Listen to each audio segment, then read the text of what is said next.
हाँ बच्चों, अज मैं तुहानू इंटैग्रेशन बारे जानकारी दूँगा कि इंटैग्रेशन होंदी की है। पहला आपां इहदे बारे जानकारी लैने हैं। इस तो पहला आपां कीता सीगा डिफरेंशिएशन।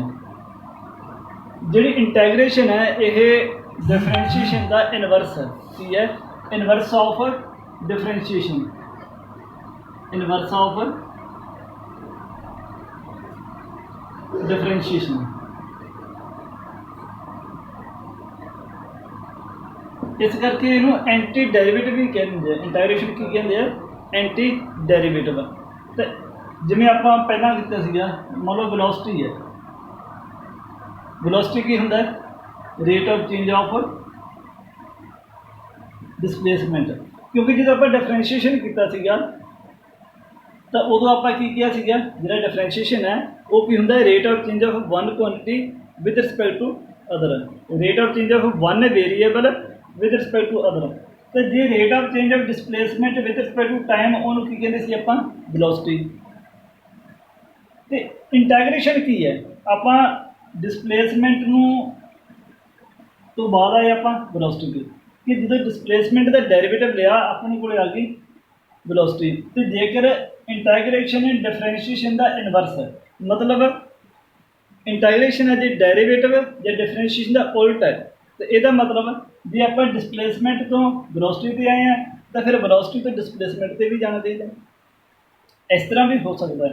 तो आप d s equal to v d जे आप डिसप्लेसमेंट तो वापस वेलोसिटी पर जाना हो, कोई तरीका हो अपने को जान का, तो वो जो प्रोसैस वापस जान का रिवर्स जान का वो की अपने को इंटैग्रेशन। यानी कि जे आप जी वेरीएबल तो आप डेरीवेटिव लैके जिथे पहुँचे हैं तो इंटैग्रेट करके वापस आप उस वेरीएबल से आ जाते हैं। तो अपने को वेलोसिटी सी rate of change of displacement. इसी तरह ही एक्सेलरेशन की सीगा? Rate of change of velocity. यदा मतलब है जे वेलोसिटी का रेट ऑफ चेंज लिया आप विद रिस्पेक्ट टू टाइम तो अपने को एक्सेलरेशन। तो यदा मतलब आप रिवर्स भी जा सकते हैं जितों आपको की मिल जाए वेलोसिटी। तो वो जो रिवर्स प्रोसैस है वो की है? इंटैग्रेशन। तो इतों एक गल तो क्लीयर हो गई आपको कि इंटैग्रेशन की होंगी है? Inverse of differentiation. हुण थोड़ा जिहा आपां अगे होर समझते हैं। मान लो अपने को मैं इतने ग्राफ ड्रा दिता है कि कोई ग्राफ अपने को, मान लो आप ए ले लिया पॉइंट, सपोज ए ले लिया, आ बी ले लिया, आ सी ले लिया। एक ही है ए अपने को ओ ए सी बी, ये रेक्टेंगल है। की है? रेक्टेंगल। आप जेकर एरिया जे मान लो आ ग्राफ है, मैंने अगे बताना आ ग्राफ के अंदर area bounded by straight line and x axis. जे आप एरिया फाइंड आउट करना हो तो इतने तो आप डायरेक्ट मैथड ला सकते हैं। आ क्यों यह आयत रेक्टेंगल है, कि फार्मूला लेंथ इंटू ब्रेथ ला सकते हैं। जी अपने को ट्रायंगल हो गए, यानी कि इस तरह ट्रायंगल स्ट्रेट लाइन ग्राफ है, area bounded by this straight graph and x axis. जे आप आ पता करना हो एरिया तो फिर अपने को ट्रायंगल वाला फार्मूला ला देंगे, क्योंकि आ राइट एंगल है, 1/2 लंब गुणा का 1/2 बेस इंटू परपेंडिकुलर, इसका फार्मूले लग जाते। पर जेकर ग्राफ इस तरह का हो तो फिर आप एरिया इसका किमें फाइंड आउट करेंगे? तो वो मान लो आप कंसीडर करते हैं इतने एक स्ट्रिप कंसीडर कर लेता हूँ। मैं की करते स्ट्रिप कंसीडर कर ली जी विड्थ कितनी अपने को डी एक्स। मान लो ये लंबाई इतने वाई है, आप इतों भी वाई ले जाना ताकि ये वाई आह साइड की आ साइड लगभग बराबर है। जी आप मान लीए भी आ जी स्ट्रिप है एक ही है आयताकार है, की है? रेक्टेंगल है। तो जी आप मान लीए वाई वन, तो यदा फिर इस स्ट्रिप का की होगा? मैं इतने लिख दें एरिया ऑफ स्ट्रिप का, जी स्ट्रिप बन गया अपने को, मैंने इस तरह लिख रहा डी एक्स इंटू वाई। तो एरिया की आ जाएगा? एरिया आ जाओ अपने को equal to y one into d x. जे मैं एक स्टेप होर लेना इतने ये वाई टू ले जाए आ फिर डी एक्स ले ली। ਤੇ ਇਹਦਾ ਜਿਹੜੀ ਸੈਕਿੰਡ ਸਟ੍ਰਿਪ ਹੈ ਉਹਦਾ ਏਰੀਆ ਕੀ ਆ ਜੋ ਆਪਣੇ ਕੋਲੇ y2 ਇੰਟੂ ਡੀ ਐਕਸ। ਜੇ ਮੈਂ ਹੋਰ ਸਟੈਪ ਇੱਥੋਂ ਅੱਗੇ ਚੱਲਦਾ ਜਾਵਾਂ, ਇੱਕ ਸਟੈਪ ਹੋਰ ਲੈ ਜਾਣਾ, ਜਿਹਦੀ ਆ ਲੈਂਥ ਮੰਨ ਲਓ ਵਾਈ ਐਨ ਹੈ, ਆ ਡੀ ਐਕਸ ਹੈ, ਇਹਦਾ ਏਰੀਆ ਕੀ ਆ ਜੋ ਆਪਣੇ ਕੋਲੇ ਵਾਈ ਐਨ ਇੰਟੂ ਡੀ ਐਕਸ। ਤਾਂ ਆਪਾਂ ਇਸ ਤਰ੍ਹਾਂ ਸਾਰੀਆਂ ਸਟੈਪਸ ਦੇ ਏਰੀਆ ਫਾਈਂਡ ਆਊਟ ਕਰਦੇ ਜਾਂਦੇ ਹਾਂ। ਜੇਕਰ ਆਪਾਂ ਬਹੁਤ ਸਾਰੀਆਂ ਸਾਰੇ ਦੇ ਵਿੱਚ ਇਸ ਤਰ੍ਹਾਂ ਦੇ ਸਟੈਪ ਡਰਾ ਕਰ ਦਈਏ ਤਾਂ ਇਹਦਾ area bounded by this curve and x axis will be equal to ਕੀ ਆ ਜੋ ਆਪਣੇ ਕੋਲੇ ਏਰੀਆ ਬਾਉਂਡਡ ਬਾਈ ਕਰਵ। ਇਹ ਕਿਹੜੀ ਫਿਗਰ, ਇਹਦਾ ਨਾਮ ਤਾਂ ਦੇ ਆਪਾਂ ਫਿਗਰ ਆ ਮੰਨ ਲਓ ਫਿਗਰ ਆਪਾਂ ਨੂੰ ਪਤਾ ਲੱਗ ਜੇ 1 ਹੈ, ਆ ਫਿਗਰ 2 है, आ figure 3। Area bounded by curve and x axis in figure जी फिगर अपन पता लगे भलेखा ना रखते फिगर 3 इज इक्वल टू जे आप इस दे अंडर सारा एरिया फाइंड आउट करना वो की है जो इन्होंने सारे का जोड़ आ जाएगा कि आ जो अपन को जोड़ वास्ते आप सिग्मा इनू आप सिग्मा बोलते हैं।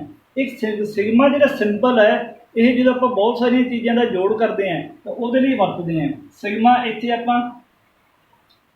n इक्वल टू 1 मतलब जी 1 इतों शुरू करिए 1 2 3 एंड सो ऑन एन तक तो लेके एन तक ਇਹੋ ਜਿਹੇ जिन्नियां सारिया स्क्रिप्टां उन्होंने जोड़ करिए y n into d x इन्हें सारे के जोड़ के बराबर आ जाएगा। पर इतने समस्या होंगी है थोड़ी जी आप आ साइड तो आ साइड बराबर नहीं है पर इतने बराबर है नहीं थोड़ा जहा ना फर्क आ रहा आ थोड़ा जहा फर्क इतने भी थोड़ा जहा फर्क आ रहा इतने भी थोड़ा जहा फर्क आ रहा तो यदा मतलब आप थोड़ा थोड़ा एरिया तो छड्ड रहे हैं फिर उन्होंने जो एरिया छड्ड रहे हैं उन्होंने बचाने वास्ते आप की करते हैं आ डी एक्स की करते हैं आप कि डी एक्स अप्रोच करे 0 कि डी एक्स इन्ना छोटा हो जाए आ साइड तो आ साइड बराबर हो जाए यदि आ साइड तो आ साइड बराबर हो जाए यदि आ साइड तो आ साइड बराबर हो जाए तो तां ही होगा जो डी एक्स अप्रोच 0 करूँगा। जेकर आ स्ट्रिप की मोटाई है जी थिकनेस है बहुत थोड़ी हो जूगी तो जिन्नियां स्ट्रिप्स बनिया उन्होंने गिनती बहुत ज़्यादा बढ़ जूगी तो यानी कि एन अप्रोच टू इनफिनिटी तो एन की अप्रोच कर दूगा इनफिनिटी में समझ लगी। तो इफ आप लीए delta x approach to 0 then n approach to infinity तो जे आप इस तरह का केस लीए कि अपन को आ एरिया की आ गया अपन को मान लो एरिया में आप ए लिखा वो की आ गया अपन को summation n equal to 1 to n y n d x तो जे आप कहिए एन अप्रोच टू इनफिनिटी है तो इस सारे आप की दस सकते हैं area equal to s symbol नाल लिख सकते हैं इक्वल टू आ वाई एन की थां पर हम वाई पा दो क्योंकि आप सिंबल छड्डता हूँ आ नवा सिंबल ले लिया आप ये सिंबल है इंटैग्रेशन का क्या सिंबल है इंटैग्रेशन का सिंबल है तो जेकर आप इसनों इंटैग्रेट करांगे ये इसनों इंटैग्रेट करांगे मैं एक होर दस दें इतने आप लिमिट नहीं लगेगी तो इस करके इंटैग्रेशन के प्लस कॉन्सटेंट लावांगे तो मैं बाद दसदा क्यों होंगे तो प्लस सी तो Y D x plus c ये आप इतने नहीं भी लाना चलो इंटैग्रेशन वेले ला देंगे तो वाई डी एक्स ये आ गया इनू जो इंटैग्रेट करांगे वो क्या जो अपने को एरिया अंडर ये अपने को इंटैग्रेशन की डेफिनेशन है कि असल इंटैग्रेशन होंगी की है area bounded by the curve and the x axis जो आप डिफरेंशिएशन किया उदों आप डिफरेंशिएशन की होंगे डेरिवेटिव की होंगे slope of the curve at that point जोड़े पॉइंट से आप डेरिवेटिव लेने हैं जो अपने को स्ट्रेट लाइन है तो जो मर्जी पॉइंट ले लो डेरिवेटिव सेम आऊगा यानी कि स्लोप सेम आऊगा पर जेकर अपने को करव इस तरह की है तो स्लोप है जो अलग अलग पॉइंट से मैं दसिया टेजेंट ड्रा करा वो स्लोप होंगे तो स्लो इतने अपने को डिफरेंशिएशन की मिलता स्लोप इतने मिलता एरिया अंडर द करव या area bounded by curve and axis एक ही गल है। तो ये आ गया अपन को करव तो अपन एक कंसैप्ट पता लग गया कि एरिया अंडर द करव की होंगे इंटैग्रेशन होंगे। तो हुण इस तो करिए आप क्योंकि जो इंटैग्रेशन है बच्चों बहुत बड़ा टॉपिक है जो मैथ से करा ना डिफरेंशिएशन वखरा टॉपिक है इंटैग्रेशन वखरा टॉपिक है ये बहुत बड़े टॉपिक है ਇਹਨੂੰ 15-15 20-20 ਦਿਨ ਲੱਗ ਜਾਂਦੇ ਸੋਲਵ ਕਰਦੇ, 20-20 15-15 ਐਕਸਰਸਾਈਜ਼ ਹੈ। ਪਰ ਫਿਜ਼ਿਕਸ ਦੇ ਵਿੱਚ ਆਪਾਂ ਉਨਾ ਕੁ ਕਰਾਂਗੇ ਜਿੰਨਾ ਆਪਾਂ ਨੂੰ ਫਿਜ਼ਿਕਸ 'ਚ ਲੋੜ ਹੈਗੀ ਆ, ਤੇ ਉਹ ਆਪਾਂ ਨੂੰ ਕਰਨਾ ਜ਼ਰੂਰੀ ਹੈ। ਲੋੜ ਅਨੁਸਾਰ ਕਰਾਂਗੇ, ਆਪਾਂ ਜ਼ਿਆਦਾ ਨਹੀਂ ਜਾਂਦੇ। ਪਰ ਫਿਰ ਵੀ ਜਿਹੜੇ ਫਾਰਮੂਲਿਆਂ ਦੀ ਆਪਾਂ ਨੂੰ ਫਿਜ਼ਿਕਸ ਦੇ ਵਿੱਚ ਲੋੜ ਹੈ, ਮੈਂ ਉਹ ਫਾਰਮੂਲੇ ਲਿਖਦਾ ਨਾਲ ਕੀ। ਹਾਂ, ਇੱਕ ਮੈਂ ਤੈਨੂੰ ਹੋਰ ਦੱਸਾਂ ਇੱਥੇ, ਮੰਨ ਲਓ ਆਪਣੇ ਕੋਲ ਹੈਗੇ ਸੀ ਵਾਈ ਡੀ ਐਕਸ, ਇਹ ਆਇਆ ਸੀ ਆਪਣੇ ਕੋਲ ਏਰੀਆ। ਇਹ ਆਪਾਂ ਮੈਂ ਕਿਹੜੇ ਕਰਵ ਲਈ ਸੀ। ਜੇ ਮੈਂ ਮੰਨ ਲਾਂ ਕਿ ਆਪਾਂ ਏਰੀਆ ਇੱਥੋਂ ਇੱਥੇ ਐਕਸ ਬਰਾਬਰ ਏ ਸੀ, ਤੇ ਇੱਥੇ ਐਕਸ ਬਰਾਬਰ ਜਿੱਥੇ ਬੀ ਹੈ, ਯਾਨੀ ਕਿ ਇੱਥੋਂ ਆਹ ਏਰੀਆ ਫਾਈਂਡ ਆਊਟ ਕਰਨਾ। ਮੈਂ ਮੈਂ ਇੱਥੋਂ ਅੰਦਰ ਨਹੀਂ ਕਰਦਾ, ਏਰੀਆ ਫਾਈਂਡ ਆਊਟ ਕਰਨਾ, यानी कि एक्स बराबर इतने एक्स बराबर ए तो एक्स बराबर बी करना।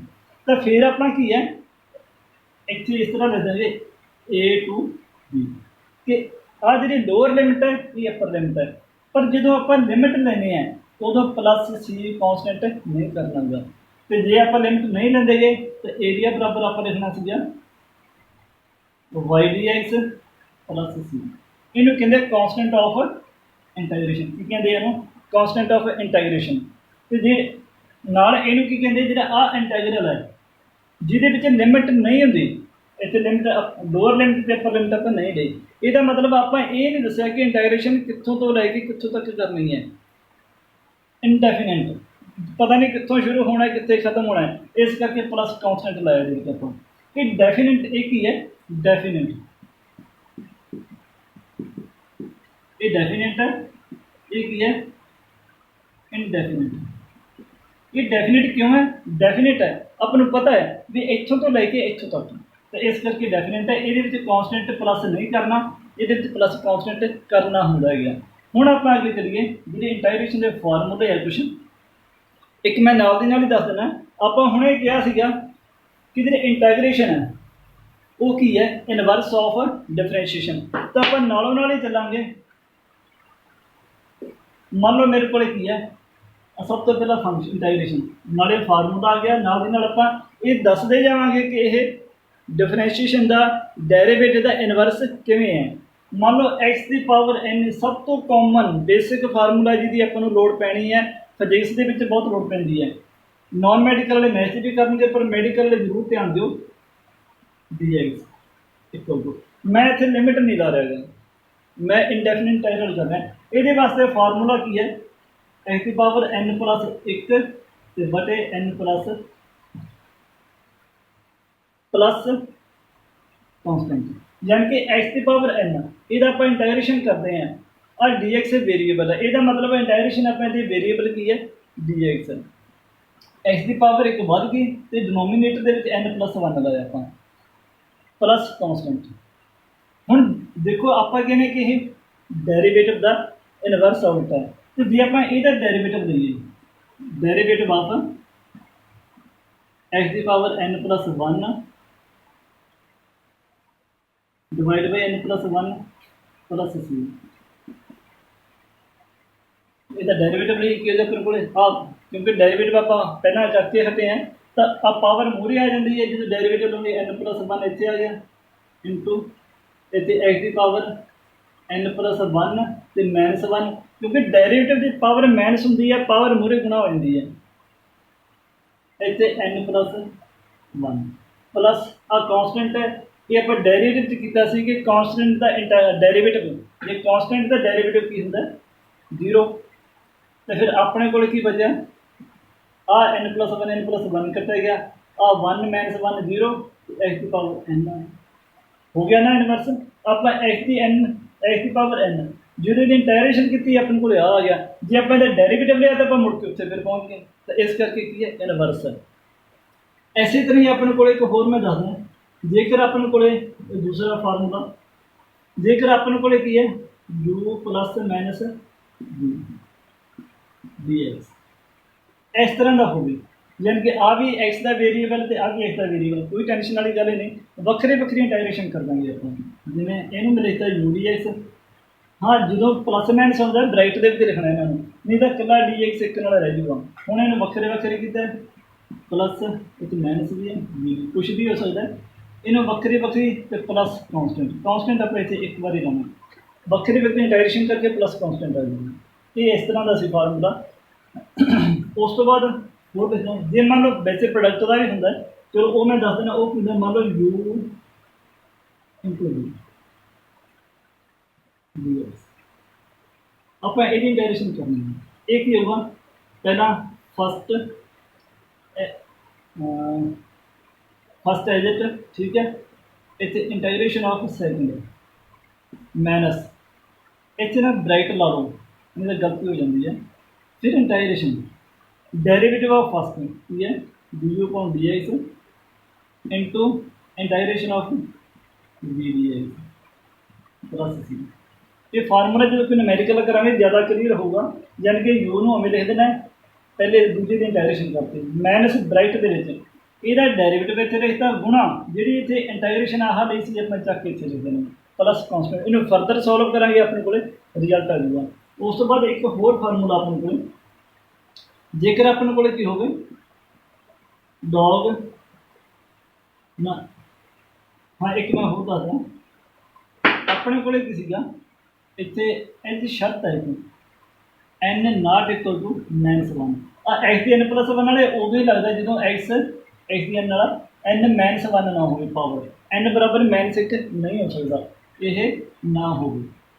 ਤਾਂ ਇੱਥੇ ਆਪਣੇ ਕੋਲ ਜੇਕਰ 1/x dx, ਕਿਉਂਕਿ ਇੱਥੇ ਕਿਹਾ ਸੀ x ਦੀ ਪਾਵਰ -1 ਨਹੀਂ ਹੋ ਸਕਦਾ, -1 ਲਵੇਂ ਤਾਂ x ਦੀ ਪਾਵਰ -1 ਉਹ ਇੱਥੇ ਆ ਗਿਆ ਆਪਣੇ ਕੋਲ, ਕਿਉਂਕਿ ਇਹਦੇ ਵਾਸਤੇ ਵੱਖਰਾ ਫਾਰਮੂਲਾ ਹੈ।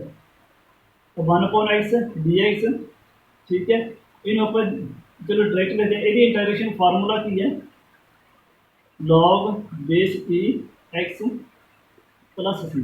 यही इंटायरेशन यही है, याद करो जो आप डेरिवेटिव लिया से derivative of log x base e x एक दे बराबर से 1/x, जो प्लस कॉन्स्टेंट लेना है इतने तो कॉन्स्टेंट जो पता 0 ही होगा तो रहेगी अपने 1/x।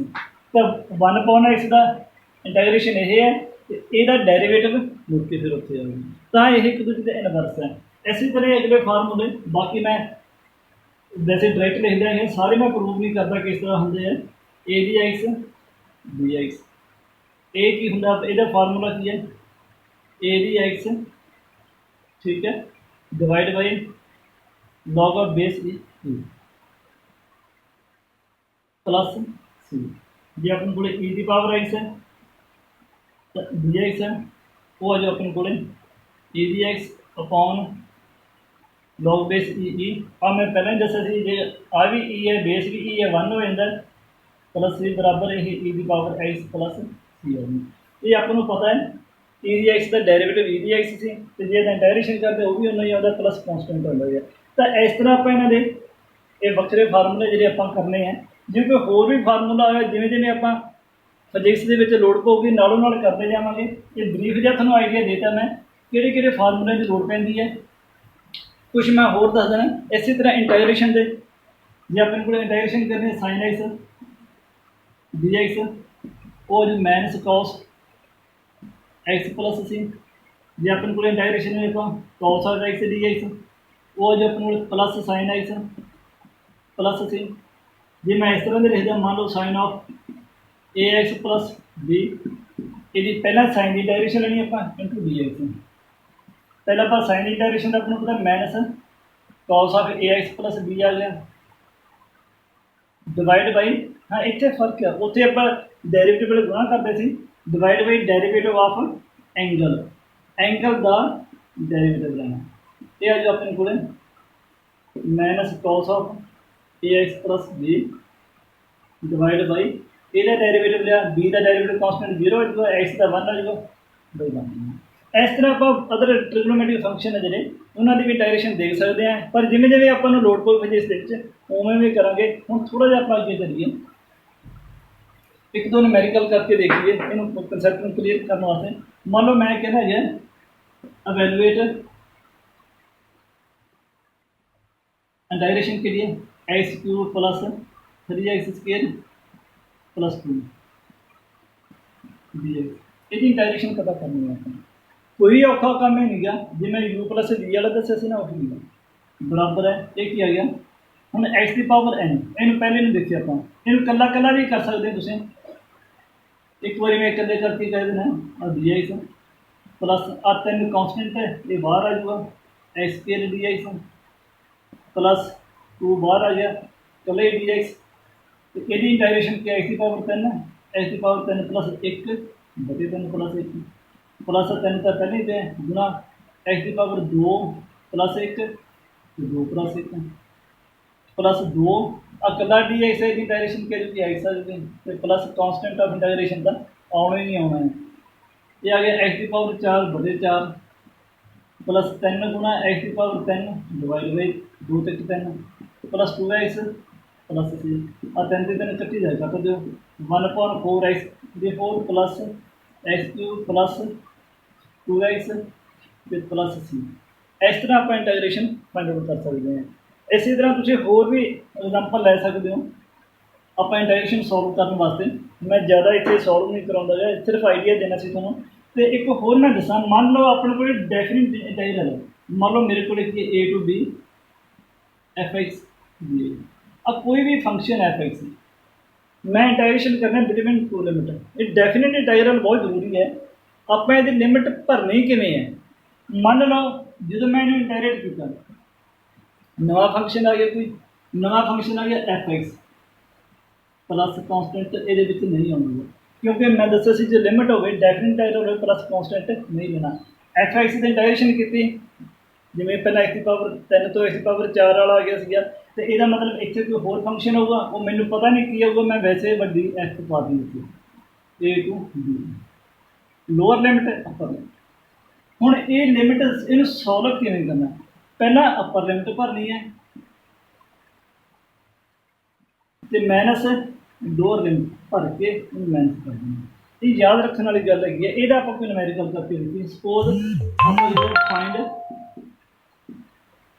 डायरेक्शन 1 to 2 सौखा जो कर देने एक्स क्यूब डी एक्स, आप डायरेक्शन पता करनी है। चलो थोड़ा जहा कंप्रेस करने वास्ते मैं प्लस 2 कर दूँ जमा ही ना सौखा हो गए डी एक्स। हुण आप डायरेक्शन की तो जो पहले आप डायरेक्शन की देखो 1 to 2 x cube D x plus 2 1 to 2 इतने आ गया डी एक्स आ गया। ये जरूरी नहीं तुम इतने मैं समझाने वास्ते वखरा वखरा कर रहे हैं, तुम डायरेक्ट इंटीग्रेशन करके रिजल्ट देख सकते हो। तो यदि इंटीग्रेशन आ गई एक्स की पावर 4 डिवाइड बाई 4 लिमिट इतने 1 to 2 प्लस ये 2 है बाहर आ गया, इतने लिमिट इतने एक्स डी एक्स है इंटीग्रेशन कला एक्स आ गया तो 1 to 2 प्लस कॉन्स्टेंट नहीं लेना क्योंकि लिमिट दी है। तो हुण ये अपर लिमिट भरनी है, पहला आ 1/4 पासे पे रहने दो, जो ये अपर लिमिट भरी 2 की पावर 4 ये आ गया माइनस ये लोअर लिमिट भरी इतने 1 भरिया power 4 plus 2 x.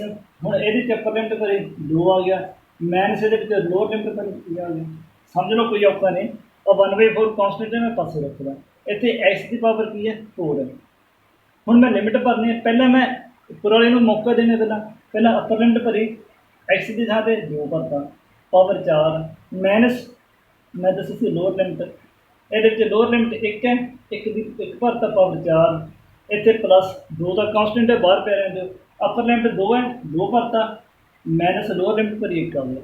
Just in solve कर दो 1/4 2 की पावर 4 अपन पता है 16 होंगे माइनस 1 की पावर 4 करी 1 ही आऊगा प्लस 2 माइनस 1 आ गया 16 माइनस 1 15 बटे 4 प्लस 2 इनू सिंपलीफाई कर दो आंसर आ गया। तो ये इंटीग्रेशन ये आ गई।